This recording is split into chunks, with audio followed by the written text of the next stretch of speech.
आमचा विश्वास, आमची बातमी. मला सांगितलं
नमस्कार, मी तुषार अनिल सडेकर, महर्षी गौतम गोदावरी वेद विद्या प्रतिष्ठान नाशिक या गुरुकुल विद्यार्थीमध्ये मी शिकत आहे.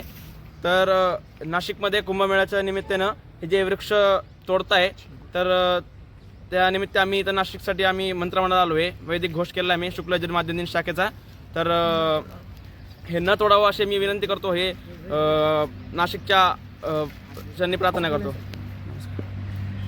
नमस्कार, मी तन्मय चंद्रशेखर अग्निहोत्री, महर्षी गौतम गोदावरी वेद विद्या प्रतिष्ठान या गुरुकुलाचा विद्यार्थी आहे. या ठिकाणी सरकारने हे जे वृक्ष छेदण्याचं कार्य करण्याचं हे केलं आहे, विचार केला आहे. याचा निषेध करण्यासाठी आम्ही सगळी पाठशाळा मिळून इथे वेदमंत्राचा घोष करायला आलो होतो. तर हा जो नाशिककरांचा विचार आहे या झाडांना छेदण्याबाबत, त्याच विचाराच्या याच्यावर पण आम्ही सुद्धा आलेलो आहे.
आपलं शासन, तुमचा विश्वास, आमची बातमी.